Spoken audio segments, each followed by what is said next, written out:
तो प्यारे दोस्तों नमस्कार, कैसे हैं आप सभी। आशा करता हूं सभी लोग स्वस्थ होंगे, तंदुरुस्त होंगे, अच्छे होंगे। एक बार फिर से हम आपके साथ जुड़ गए हैं क्लास 10th केमिस्ट्री के चैप्टर 2 एसिड बेस और सॉल्ट को लेकर, जिसमें आज हम धावन सोडा के बारे में बातचीत करेंगे आपसे।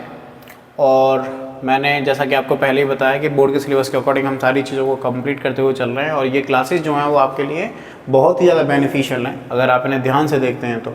अगर आप इसे एक बार देख लेंगे और उसका मनन कर लेंगे, उन्हें सीख लेंगे, समझ लेंगे, तो फिर आपको फिर से उन्हें करने की ज़रूरत नहीं रह जाएगी।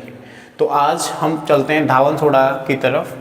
और इससे पहले मैंने आपको क्या क्या चीज़ें करा दी हैं। मैंने आपको सोडियम हाइड्रोक्साइड के बारे में बता दिया है, फिर मैंने आपको ब्लीचिंग पाउडर के बारे में बता दिया है। ब्लीचिंग पाउडर के बाद में मैंने आपको खाने के सोडा या फिर जो आपका मतलब सोडियम बाइकार्बोनेट होता है उसके बारे में बता दिया है, ठीक है ना। तो आज हम धावन सोडा के बारे में बात करने जा रहे हैं। तो धावन सोडा जो है वो मेनली आपका साफ़ सफाई में यूज़ होता है, जहाँ आपको यहाँ देखने के लिए मिल सकता है कि स्वच्छता, सफाई और अनेक उपयोगों में विश्वसनीय साथी है धावन सोडा। अगर परिचय की बात करें कि परिचय क्या है, तो धावन सोडा एक क्षारीय लवण है। जितने भी हमने अभी तक चीज़ें पढ़ी हैं वो सब क्या है, क्षारीय लवण हैं, ठीक है ना। लवणों के बारे में हम अध्ययन कर रहे हैं। किसके बारे में? लवणों के बारे में अध्ययन कर रहे हैं। और लवणों में जितनी भी चीज़ें हमने अध्ययन की हैं अभी तक वो सभी क्षारीय हैं। चाहे हम NaOH की बात करें या CaOCl2 की बात करें या फिर NaHCO3 की बात करें, ठीक है ना। या तो हम सोडियम हाइड्रोक्साइड की बात करें या कैल्शियम ऑक्सीक्लोराइड की बात करें या सोडियम बाइकार्बोनेट की बात करें, ये सभी क्या हैं? ये सभी लवण हैं। ये सभी क्या हैं? सॉल्ट हैं। क्या हैं? सॉल्ट, ठीक है। और ये कैसी प्रकृति के हैं? ये क्षारीय प्रकृति के हैं, ठीक है। क्षारीय प्रकृति के सॉल्ट हैं ये, ठीक। तो यहाँ आप देख सकते हो कि यहाँ क्या बोला गया है। यहाँ बोला गया है कि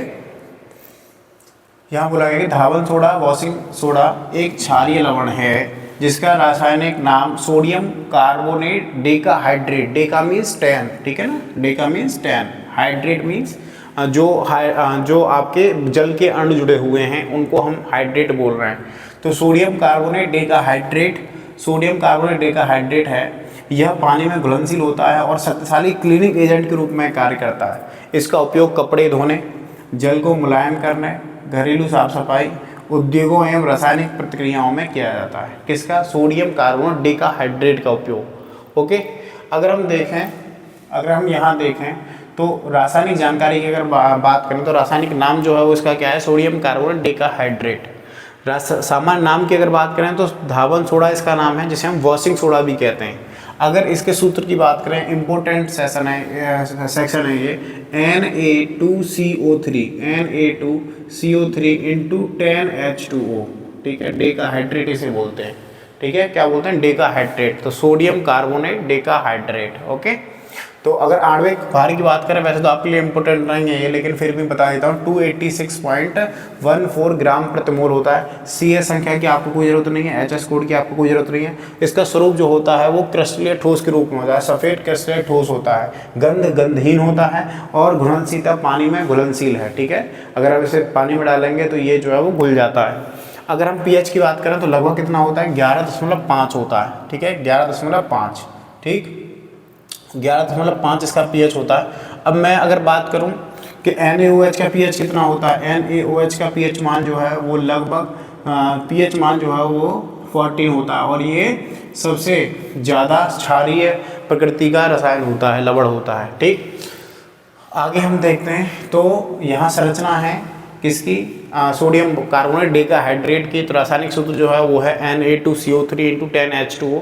यह सोडियम कार्बोनेट के जल अणुओं के 10 जलीय अणुओं के साथ बनने वाला एक लवण होता है, जिसमें Na2CO3 यहाँ आपको ये स्ट्रक्चर जो है वो दे रखा है। यह क्षारीय प्रकृति का एक रसायन होता है और जल में घुलकर OH नेगेटिव आयन उत्पन्न करता है, जो सफाई एवं वसा हटाने में सहायक होता है, ठीक है ना। तो ये आपका है वॉशिंग सोडा, ठीक।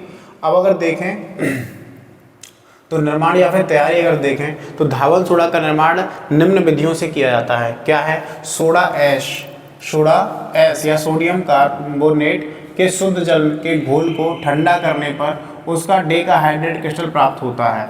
ठीक, जैसे Na2CO3 के साथ में अगर हम 10H2O ऐड कर देंगे, थोड़ा S के साथ में अगर हम 10 जल के अणु अगर ऐड कर देंगे तो आपको मिलेगा सोडियम कार्बोनेट डेकाहाइड्रेट। ठीक है, धावन सोडा जिसे बोलते हैं, इसे वॉशिंग सोडा भी कहते हैं। क्या कहते हैं? Washing soda. ठीक है, जैसे वॉशिंग पाउडर निरमा होता है वैसे ये क्या है? Washing soda. ठीक है, वॉशिंग सोडा। अब आगे देखें तो इसकी गुणों की अगर बात करें तो ये क्या है? सफ़ेद, दानेदार और क्रिस्टल या ठोस होता है, पानी में आसानी से घुलनशील होता है, क्षारीय प्रकृति का होता है, वसा, तेल और मिट्टी को हटाने की इसकी क्षमता जो है वो अत्यधिक होती है, जल को मुलायम बनाता है, जीवाणुरोधी गुणों से युक्त होता है और बहुपयोगी एवं किफ़ायती होता है। क्या? धावन सोडा। ठीक है ना, वॉशिंग सोडा जो है उसके ये क्या है? मुख्य गुण हैं। अगर रासायनिक अभिक्रियाओं की बात करें तो अम्ल के साथ अगर अभिक्रिया कराएंगे हम इसकी किसकी? सोडियम कार्बोनेट डेकाहाइड्रेट की Na2CO3 × 10H2O की अगर हम अम्ल के साथ अभिक्रिया कराएंगे तो हमें क्या मिलेगा? NaCl मतलब खाने का नमक, और क्या मिलेगा? कार्बन डाइऑक्साइड, और 11 अणु किसके मिलेंगे? आपको जल के मिलेंगे। ठीक है, जब भी हम इसके अम्ल के साथ अभिक्रिया कराएंगे तो आपको NaCl प्राप्त होगा और कार्बन डाइऑक्साइड प्राप्त होगी और 11 अणु जल के मिलेंगे। अगर मैं जल में घुलने पे बात करूं तो Na2CO3 × 10H2O sodium carbonate decahydrate को अगर हम जल में घोल देते हैं तो Na2CO3 + 10H2O मतलब जो 10 जो जल के अणु होंगे वो अलग हो जाएंगे। अब आगे अगर बात करें NO2CO3 × H2O, ये एक रिवर्सिबल अभिक्रिया है। यहाँ पे आप जो सिंबल देख रहे हैं, ये जो सिंबल है वो रिवर्सिबल का है, मतलब ये जो अभिक्रिया है वो दोनों तरफ संपन्न हो सकती है। तो आपको क्या मिलेगा? 2Na+ आयन और CO3 2 नेगेटिव आयन और H2O जल। ठीक है ना, कार्बोनेट आयन और जो सोडियम आयन है वो आपको मिलेगा। साथ ही जब जो आपका कार्बोनेट आयन है जल के साथ में अभिक्रिया करेगा तो HCO3 नेगेटिव जो कि तीव्र क्या है? जल से अशुद्धियों को हटाने के लिए कार्य में लाया जाता है, और ये जो है वो हाइपोक्लोरिक अम्ल होता है और OH नेगेटिव आयन। साथ ही कैल्शियम लवण के साथ अगर हम इसकी अभिक्रिया कराएंगे तो सोडियम कार्बोनेट की अभिक्रिया जब हम कैल्शियम लवण के साथ कराएंगे CaSO4 कैल्शियम सल्फेट के साथ में इसकी अभिक्रिया करा रहे हैं तो CaCO3 और कैल्शियम कार्बोनेट और साथ में सोडियम सल्फेट हमें मिलता है। ठीक, तो ये इसकी कुछ अभिक्रियाएं हो गई जो मैंने आपको बताई। अगर हम इनके उपयोगों के बारे में बात करें तो सबसे पहले इसका उपयोग जो है वो कपड़े धोने में किया जाता है। कपड़ों से मैल, तेल और दाग हटाने में सहायक होता है। वॉशिंग पाउडर एवं साबुन प्रयुक्त इसके अंदर हम कर सकते मतलब मैं इसका प्रयोग जो है वो किया जाता है। साथ ही जल को मुलायम करने में कठोर जल में उपस्थित Ca2+ आयन मतलब कैल्शियम आयन और मैग्नीशियम आयनों को अवक्षेपित करके जल को मुलायम बताता है। देखिए, हार्ड वाटर को सॉफ्ट वाटर के अंदर कन्वर्ट कर देता है। साथ ही घरेलू सफाई में जो इसका यूज है वो किया जाता है, जैसे जो दीवारों पे तेल, वसा या फिर इस तरह के निशान जो लग जाते हैं तो उसको साफ सफाई में भी उसकी जो यूज है वो किया जाता है। ठीक, उसके बाद अगर हम देखें तो वसा एवं तेल हटाने में रसोई में बर्तनों, चिमनी, तवा, गैस स्टोव आदि से वे जमी जो गंदगी है, जो धब्बे हैं, उनको हटाने में भी इसका यूज़ किया जाता है। उद्योगों में भी इसका यूज़ किया जाता है, जैसे कांच, साबुन, डिटर्जेंट, कागज़, जो आपके वस्त्र हैं, रसायन उद्योग में विभिन्न प्रक्रियाओं में इसका जो प्रयोग है वो इन्हें साफ सफाई करने के लिए किया जाता है।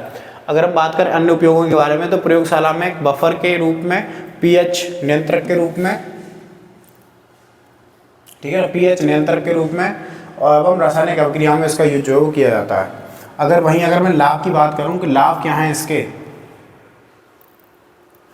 अगर मैं लाभ की बात करूं तो सस्ता और आसानी से उपलब्ध होने वाला ये एक लवण होता है, रसायन होता है, और प्रभावी सफाई तथा दाग हटाने की में इसकी जो क्षमता है वो अत्यधिक है। साथ ही जल में को मुलायम बनाकर जो साबुन की प्रभावशीलता है जो उसे बढ़ाता है, क्योंकि कठोर जल के अंदर साबुन जो है वो कहीं ना कहीं अपने पूर्ण पावर पे काम नहीं कर पाता। साथ ही पर्यावरण के लिए अपेक्षाकृत सुरक्षित है और बहुउद्देशीय उपयोग इसके किए जा सकते हैं। हानियाँ इसकी क्या क्या हैं? आँखों व त्वचा में जलन कर सकता है, अत्यधिक मात्रा में निकलने पर हानिकारक हो सकता है, बच्चों की पहुंच से हमें इसे दूर रखना है। ठीक है ना, बच्चों के से हमेशा दूर इसे रखना है, और उपयोग करते समय दस्तानों का प्रयोग करना है, नमी से बचा कर रखना है क्योंकि ये नमी को सोख लेता है। साथ ही आप भंडारण में देखिए, आप कभी भी इसे देखते होंगे जो आपके घरों में आपका जो वॉशिंग सोडा होता है या फिर जो आपका डिटर्जेंट होता है, जब हम उसे खुला रख देते हैं तो वो नमी को क्या कर लेता है? सूख लेता है। ठीक है, अब भंडारण को देखें तो इसे भी हमें एयर टाइट कंटेनर के अंदर रखना है और नमी, गर्मी और सीधी धूप से बचा के रखना है। सूखी और ठंडी जगह पर रखें, बच्चों की पहुंच से दूर रखें। ओके, साथ ही यहाँ देखिए पहचान कैसे कर सकते हैं। सफ़ेद क्रिस्टलीय ठोस है, पानी में घुलनशील है, क्षारीय प्रतिक्रिया लाल लिटमस को नीला कर देता है। ठीक है, ये मैंने आपको बताया कि रेड लिटमस को अगर नीला कर देगा तो वो क्या होगा, एक क्षार होगा। अम्ल के साथ CO2 गैस का उत्सर्जन करता है।